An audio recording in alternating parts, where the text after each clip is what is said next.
Hello guys, welcome back to my YouTube channel. So आज हम बात करेंगे about an important thing in the gym, और हम कह सकते हैं एक important aspect of exercise science.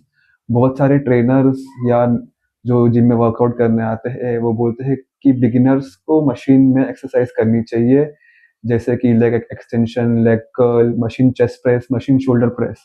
And जैसे ही हम एडवांस स्टेज में पहुंच जाते हैं, we need to do more of free weights because we can handle that amount of resistance. So क्या ये मिथ सही है कि गलत है, हम जानेंगे through this YouTube video. So video से आप जुड़े रहिए। सो अगर मैं आपको अभी एक चीज़ कहता हूँ कि आपको ट्रेन से कल विरार जाना है, ठीक है, पर मैं आपको ट्रेनिंग दे रहा हूँ बस से जाने की, तो क्या आपको ट्रेन नंबर, स्टेशन नंबर मालूम पड़ेगा? नहीं। आप बोलोगे क्या पागल इंसान है। तो इन सिमिलर वे ये कॉन्सेप्ट, ये मिथ को हम ब्रेक डाउन करने वाले हैं। सो प्लीज़ आगे देखिए। मेरे पहले के वीडियोस में मैंने कहा है maximum motor recruitment, maximum recruitment of muscle fibres, Henneman size based principle. अगर आपको ये कॉन्सेप्ट क्लियर नहीं है तो मेरे प्रीवियस यूट्यूब वीडियोस प्लीज़ देखिए। सो अगर हमें मैक्सिमल मोटर रिक्रूटमेंट या we want to recruit maximal muscle fibres, then very important aspect of hypertrophy based training is stability. So ये स्टेबिलिटी का concept in hypertrophy based training में अभी आपको एक सिंपल एग्जांपल थ्रू बताता हूँ। हमारे बाइसेप्स के दो प्राइमरी काम होते हैं, एक एल्बो को फ्लेक्स करना, दूसरा is supination of the forearm.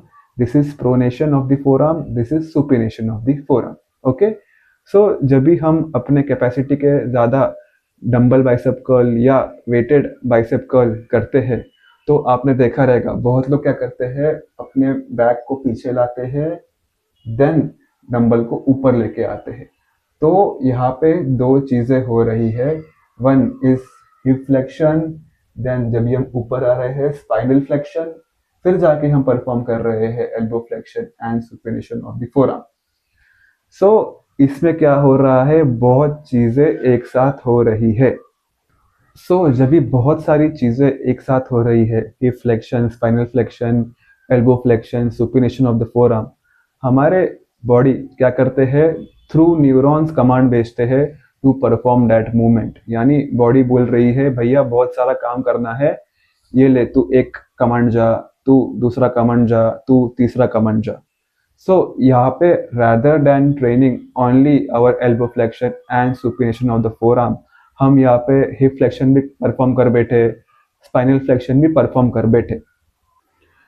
But biceps का मेन काम क्या था? एल्बो फ्लेक्शन करना, सुपिनेशन ऑफ द फोरआर्म करना। यहाँ पे हम क्या कर रहे हैं, हिप फ्लेक्शन कर रहे हैं। हमें ये चीज़ चाहिए? नहीं चाहिए। इसलिए इस एक्सरसाइज को स्टेबिलिटी लाने के लिए हम क्या करेंगे, हम बेंच लेंगे और वहाँ पे हम कर सकते हैं इंक्लाइन डंबल प्रेस, कुछ इस तरह। इससे क्या होगा, हम बेंच पे लेटे हैं या तो एक इंक्लाइन बेंच पे, 90 डिग्री इंक्लाइन बेंच पे बैठे हैं, हम यहाँ पे स्पाइनल फ्लेक्शन और हिप फ्लेक्शन नहीं देंगे। क्यों? क्योंकि हमने उनको स्टेबलाइज कर दिया है।